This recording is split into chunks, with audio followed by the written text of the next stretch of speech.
and welcome back to Kayla Simone Home for another episode of DIY Dream Home. We are renovating the kitchen, but you already knew that if you saw episode 1. So I already gave you guys all the details of what's gone wrong so far, what things in my design plan have had to change. So in today's video, I really want to show you guys what I have done so far, what has gone right, and the things that I have been able to install. And it's all to do with my cabinets. So we didn't do a bunch of cabinet upgrades through the builder because I knew that I was going to add in some upgrades on my own, for better or for worse. So let's jump into that. My first DIY in this kitchen was actually adding all of the cabinet hardware. At the time, I had no idea that I would end up having to redo this, but we will get into that later. Cabinet hardware is pretty much always an absolute must in my opinion, but it's especially important if you have white cabinets. People don't even realize how much dirt and grease and makeup and just whatever else ends up on their fingers and on their hands, especially if you think about being in the kitchen and cooking, and then they will use those grimy little fingers to open the cabinet. When I was in high school, my mom and I actually painted our wood kitchen cabinets white, and we didn't immediately install hardware. I don't think that we had hardware on the kitchen cabinets before, or maybe it just took us a while to reinstall it after painting. But I remember you were able to tell exactly which cabinets got used the most, and you could tell exactly where people's hands would go when they would open the cabinet doors, and it was just really gross. So take it from me, you definitely want to add cabinet hardware to your kitchen. Plus, hardware and lighting is like the jewelry of interior design, and without it, your kitchen tends to look a little flat. This hardware was actually gifted to me through a previous collaboration with Explore Hardware, so shout out to them for all of my gorgeous kitchen poles. Installing your own cabinet hardware is a very beginner-friendly DIY, so I always recommend to people, install it yourself. Do not upgrade that through the builder, because the builder is not only going to charge you way more than they technically should, but they're also not going to have that many styles for you to choose from, and the styles that they do have are usually pretty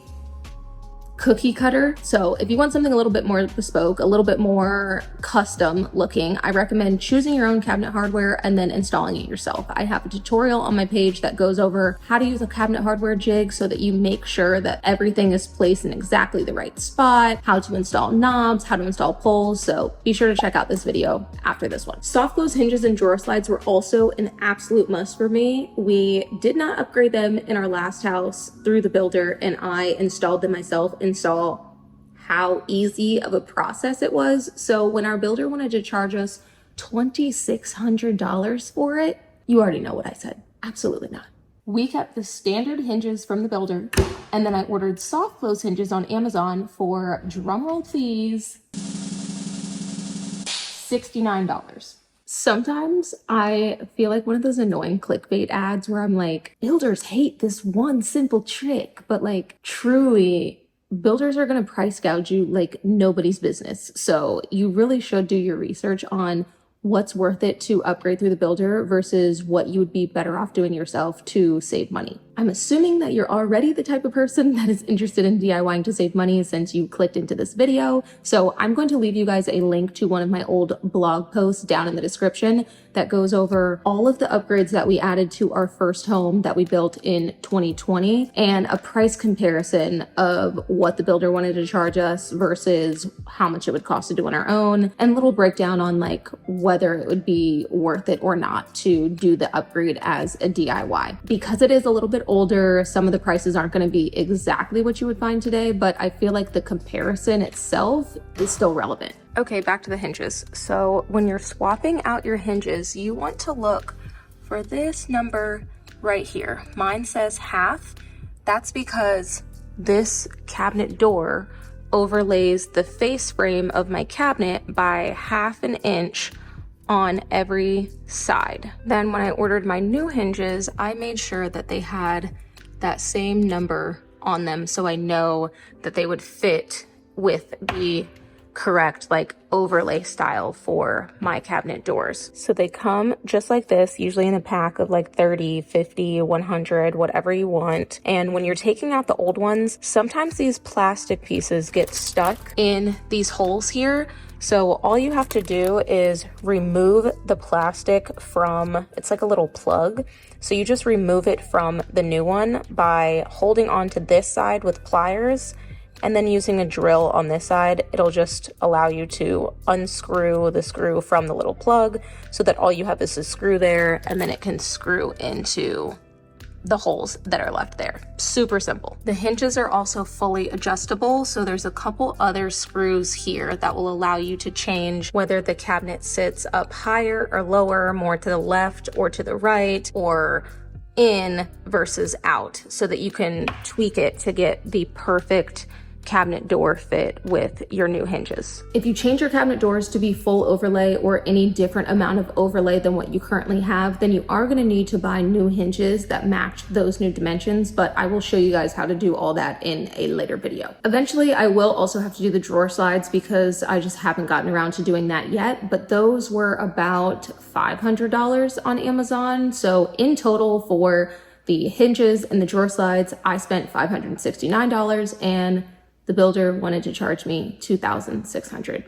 So there's that. My next DIY upgrade was adding organizers inside our cabinets, and I already shared with you guys last episode how not everything we planned on using ended up working. So let me show you what I was able to install. My tiered cutlery drawer organizer was a great addition, but a painful installation process. I had to cut the face frame of our cabinet a bit because the new drawer box that I'm installing was slightly smaller than the old one, which made for a little bit of a headache since this was supposed to be something I could just install very quickly, take the old drawer out, put the new drawer in, and that is not how it went, which you will see is kind of a common theme throughout this section of the video.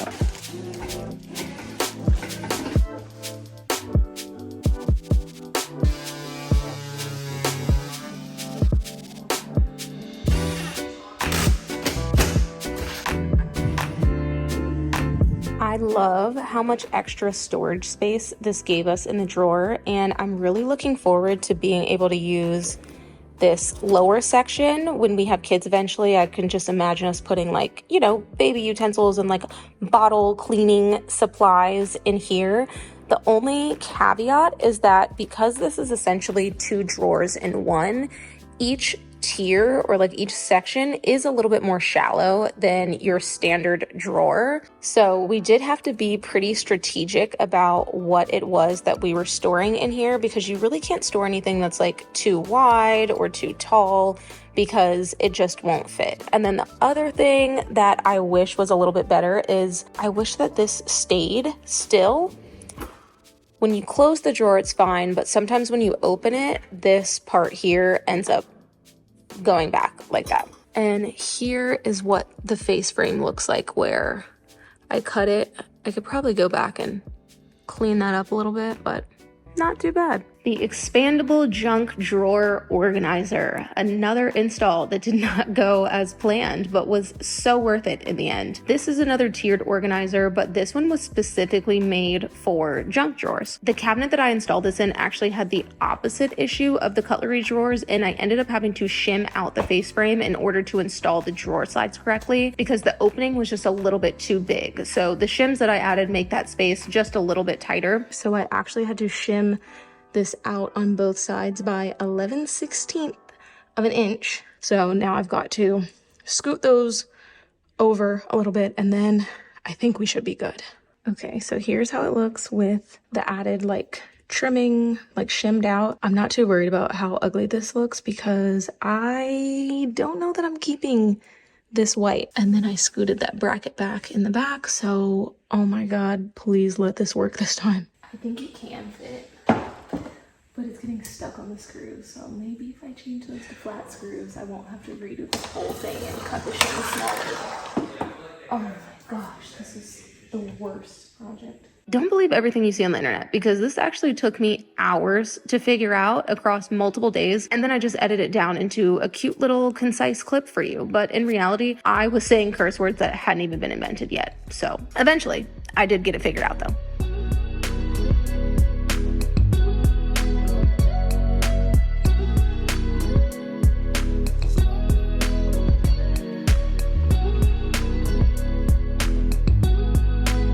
In in case you hadn't already picked up on it, I am an incredibly organized person, and anything that doesn't have a specific place to live usually just ends up getting thrown away or donated.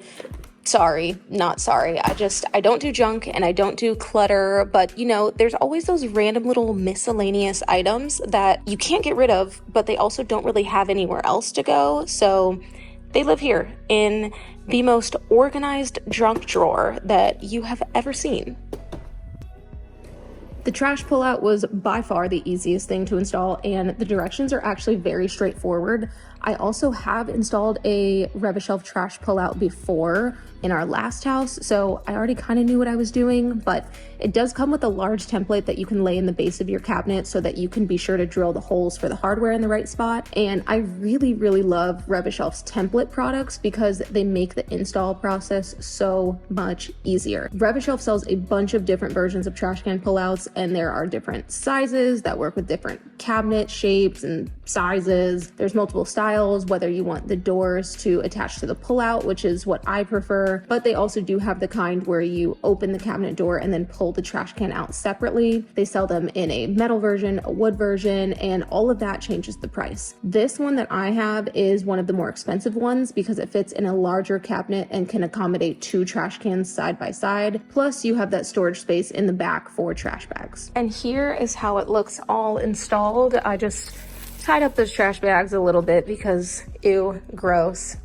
But there's your storage space right there in the back. You've got your 2 trash cans. This is another thing that builders love to charge you double for. So just skip all that and do it yourself. And it is also soft close already. I will be adding drawer fronts and cabinet handles to this cabinet so that it looks like all of the rest of the cabinetry in the kitchen. But I also picked up this really cool like push to open mechanism from IKEA that will allow us to just tap the cabinet front with our knee and it'll push itself open, and then tap it again with our knee to close, which I'm really excited about this because when your hands are full or when they're super dirty, it'll just be nice to be able to open the cabinet without even touching it. So I'm really excited to get to that part of the project. The under the kitchen sink organizer was also a pretty easy install as well. This also came with a template for me to use that showed me exactly where to drill the slides down there. The only issue that I ran into was that I just have so much cords and everything going on down here. It's like pretty crowded. So when it was time to close this, you can see that that pipe there was actually in the way of this cabinet. So I just had Ira cut this with bolt cutters so that it would perfectly slide into place there in the cabinet. I do wish more of the Rev-A-Shelf organizers fit into these cabinets that we have here because I'm still at a loss for what to do with these cabinets with this annoying face frame piece in the middle. So if you have any suggestions on the best way to organize underneath base cabinets or even inside these pot and pan drawers, please let me know in the comments because I just feel like there has to be a better way than just stacking stuff on top of each other. Luckily though, I was able to find some pretty good organizers for inside some of our other cabinets and inside the drawers. These expandable bamboo organizers blend in with the drawer, which I really love so that they just visually disappear, and they create multiple different spots for keeping things organized. And these little cross-section pieces can be trimmed so that you have a lot of flexibility in making sections the size that you need. This is all of our like kind of sharp cutting utensils, and then we also use those same things here. This is where we store anything silicone. This is basically like our miscellaneous kitchen drawer. We keep everything from drink and bottle utensils that were too big to fit into the tiered organizers, chip clips, wine stoppers. All that stuff lives in here with these organizers, and then our small appliances and pot holders and our towels. These all use those same organizers, and then we have lots of extra pieces left over if we ever want to change things around. I feel like somehow we always end up with a million cups and water bottles, so I got these plastic stackable organizers for us to organize our water bottles a little bit better, and I really like them. Number one, it keeps us from putting water bottles in front of one another and then you can't see what's hiding back in the back of the cabinet. And then number two, those water bottles would never be able to stand up in that section of the cabinet. They're just too tall. So this allows us to lay them on their side and then everything fits a little bit more nicely. And finally, this is our Ziploc bag organizer. I love how it keeps everything in its spot. You can very quickly find exactly what you're looking for. And this is actually a more narrow drawer than most, I guess, because most of these that I came across on Amazon were too wide for our drawer. So this is the only one that I could find that fit exactly into our drawer. But unfortunately, we weren't able to get the extension piece that also has a spot for the aluminum foil and the parchment paper because those are a little bit wider. So we just keep them right up here in the front of the drawer and that works for us. And the final cabinet upgrade for now, at least, is actually more cabinets. I love the look of stacked cabinets, or if you have shorter ceilings, just cabinets to the ceiling in general. It's just a much more finished look, in my opinion. Having that gaping hole above our cabinets it looked really cheap and it looked really unfinished. It looked like they got halfway through doing the kitchen and either ran out of time, money, or cabinets. So that's why I added those cabinets up top. And I played around a little bit with which height cabinet to use before deciding on the 30-inch cabinets with light strips up above. I know I'm breaking my own rules here, so if you want the full story on how I came to that decision, I'm gonna plug it one more time. Go back and watch the last episode. The upper row of stacked cabinets was not an upgrade option through our builder because of the sloped ceiling on the sidewall. And honestly, even if it was an option, we probably would not have gone for it. Y'all know how builders like to charge an arm and a leg for the most basic things. And I would have been really pissed if I'd paid top dollar for stacked cabinets only to have them be partial overlay. The partial overlay threw off my entire design plan because I built this house and chose the white shaker cabinets with the plan that I would be adding my own row of stacked cabinets easily using cabinets from a big box store like Home Depot or Lowe's. And once I realized that that wasn't going to work out and that I'd be replacing all of the cabinet doors, it didn't really matter what the original cabinets look like, so I just bought what was in stock at my local store. So no, it's not going to look weird and mix match forever. I am aware that the styles and the shades of white don't match. Sometimes you guys really surprise me by the things that you think that I don't notice. I can't even tell you how many messages I got saying, you know those cabinets don't match, right? Do you think that I could do this job if I didn't have a certain level of attention to detail? Of course, I know that the cabinets don't match. Patience, young grasshopper. But before I just start taking off all my cabinet doors, I figured it would be smarter to start with a smaller project so that I can make sure that I like it and make sure that I know what I'm doing, since I've never actually replaced cabinet doors before. So stay tuned, because in the next episode, this kitchen island is getting a little bit of a cabinet front facelift. I cannot wait to show you guys all of that project in the next episode, and I told myself that I was going to finish this video before I started on that, and we're officially at that time. So I'm gonna go get started. Make sure you guys let me know what your favorite cabinet organizer that I shared is in the comments, and if you have any recommendations, I'm all ears for those too. I will catch you guys in the next episode. Bye, homies.